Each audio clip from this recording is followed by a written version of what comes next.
श्री मात्रे नमः। आप सभी साधकों का स्वागत है। आज के सत्संग में हम देखेंगे श्री यंत्र का 8वां आवरण। श्री यंत्र के 8वें आवरण को सर्व सिद्धिप्रद चक्र के नाम से जाना जाता है। जो भक्त इस आवरण में देवताओं की पूजा करते हैं उनकी मनोकामनाएं आसानी से पूरी हो सकती है। 8वें आवरण देवी की पूजा करने से भक्तों की किसी भी प्रकार की सिद्धि प्राप्त कर सकते हैं। भक्त कौन सी भी सिद्धि उनको प्राप्त हो सकती है। तो चलिए इस सत्संग का परिचय देखते हैं। पहले टॉपिक में हम देखेंगे 8वें आवरण की व्याख्या। दूसरे टॉपिक में हम देखेंगे आज्ञा चक्र पर आंतरिक ध्यान कैसे करेंगे। तीसरा टॉपिक हम देखेंगे श्री यंत्र 8वीं आवरण योगिनिया। चौथा टॉपिक हम देखेंगे श्री यंत्र सर्व सिद्धिप्रद 8वें आवरण की पूजा कैसे करेंगे। और पांचवा जो टॉपिक है उसमें हम देखेंगे सर्व सिद्धिप्रद चक्र साधना करने के लाभ। तो चलिए 8वें आवरण के बारे में देखते हैं। श्री चक्र के 8वें आवरण को सर्व सिद्धिप्रद चक्र कहा जाता है। यह आवरण बिंदु स्थान के नीचे स्थित है। श्री चक्र के इस आवरण का त्रिभुज आकार है। इस 8वें आवरण की पूजा करते समय हमें सर्व बीज मुद्रा दिखानी होती है। मुद्रा उंगलियों की मदद से किया जाने वाला प्रतीकात्मक इशारा है। जब हम श्री चक्र के इस आवरण की पूजा करते हुए सर्व बीज मुद्रा करते हैं तो हम उन देवताओं को अपने शरीर में सक्रिय कर देते हैं। हम उन देवताओं की ऊर्जा को सक्रिय करते हैं जो इस आवरण में मौजूद है। सर्व सिद्धिप्रद चक्र शरीर में आज्ञा चक्र के संबंधित है। हर शास्त्र में आप पाएंगे कि आज्ञा चक्र में हम क्षम और केंद्र में ओम बीज मंत्र के रूप में 3 बीज मंत्र हैं। यानी बीच में ओम और दोनों एक तरफ हम लिखा होता है और दूसरी तरफ क्षम लिखा होता है। लेकिन तंत्र शास्त्र में आज्ञा चक्र की अधिक गहराई से व्याख्या की गई है। चलिए अब आज्ञा चक्र पर आंतरिक ध्यान कैसे करेंगे ये देखते हैं। सबसे पहले हम देखेंगे कि आज्ञा चक्र पर ध्यान कैसे किया जाता है जो श्री चक्र के 8वें आवरण से संबंधित है। आंतरिक ध्यान के लिए कोई नियम नहीं है। आप इस ध्यान को दिन में किसी भी समय कर सकते हैं जब आप आराम और शांत महसूस करते हैं तब आप कर सकते हैं। तो पहले आप कुर्सी पर या ज़मीन पर आराम की स्थिति में बैठे। अपनी जो रीढ़ की हड्डी है वो सीधी रखें। पूर्ण जागरूकता के साथ भौहों के बीच की जगह आज्ञा चक्र पर ध्यान केंद्रित करें। ओम मंत्र की कल्पना करें और अपने मन में बार बार जाप करें।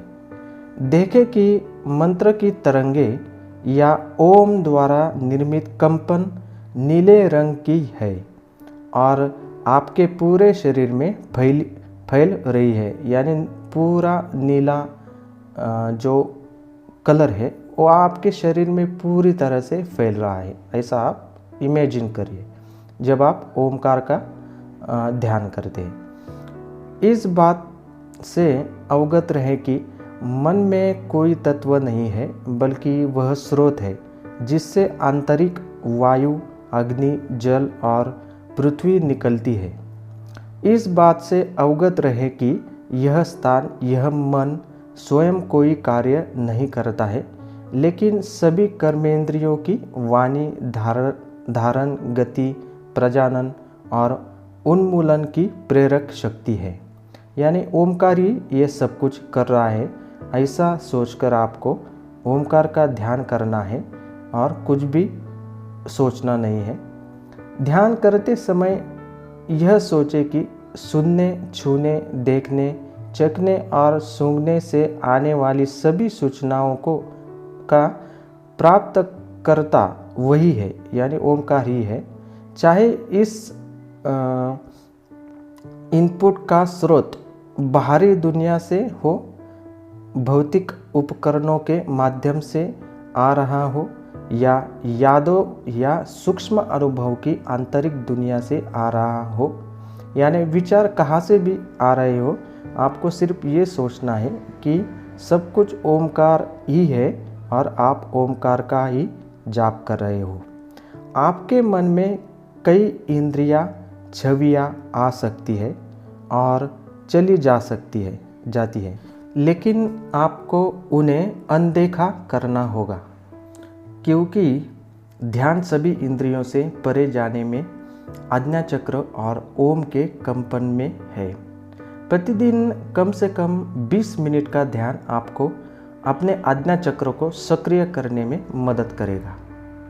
अपना ध्यान समाप्त करने के बाद अपनी आत्मा या अपने गुरु के प्रति कृतज्ञता महसूस करें, जिनसे आपने किसी अन्य साधना की दीक्षा ली है।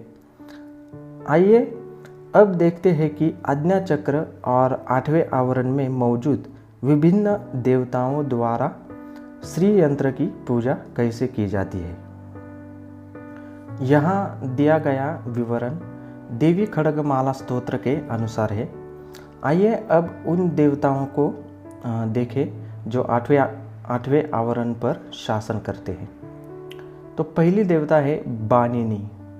ललिता महात्रिपुर सुंदरी के हाथों में इस देवता को 5 फूलों वाले बाणों के रूप में दिखाया गया है।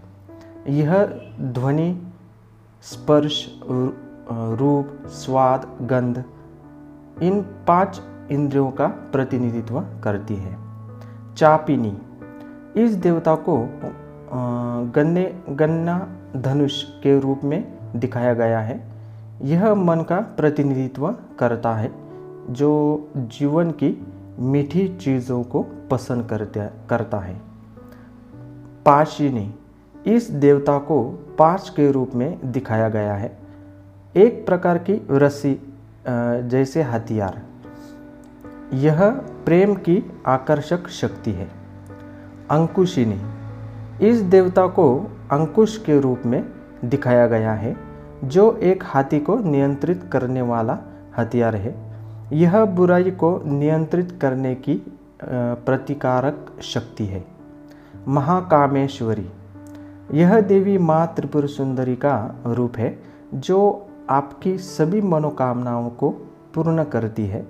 वह आपको सभी प्रकार के बंधनों से मुक्ति दिलाने की क्षमता रखती है।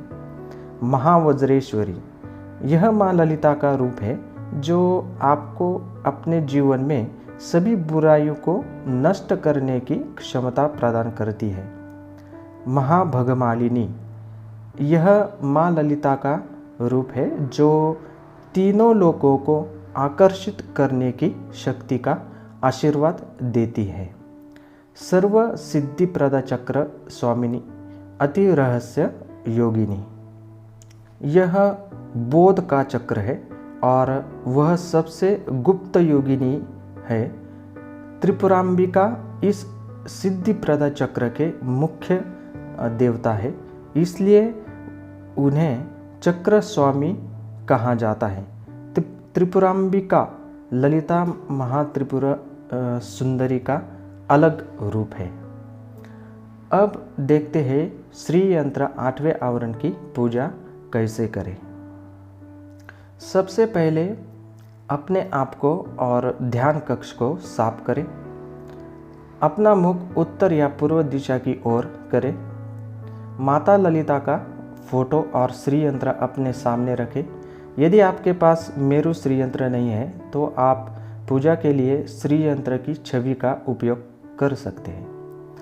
आप प्रत्येक मंत्र का जाप करने के बाद श्री यंत्र पर कुमकुम या बिल्वा के पत्र चढ़ा सकते हैं। अब हमारे YouTube चैनल में दिए गए 4 ध्यान श्लोकों का जाप करें। माता त्रिपुर सुंदरी को पुकारें। आप हमारे ब्लॉग वेबसाइट पर प्रकाशित ध्यान पोस्ट पर भी जा सकते हैं। आप जो प्रार्थना कर रहे हैं उसके लिए एक संकल्प लें। माँ के सामने संकल्प करो, जो चाहिए इस तरह से पूछे कि आपकी प्रार्थना से किसी को नुकसान ना पहुँचे, अन्यथा आपकी इच्छा की पूर्ति नहीं होगी। यदि आप चाहें तो अपने और अपने परिवार, अपने रिश्तेदारों से भौतिक और आध्यात्मिक विकास के लिए पूछ सकते हैं माता से।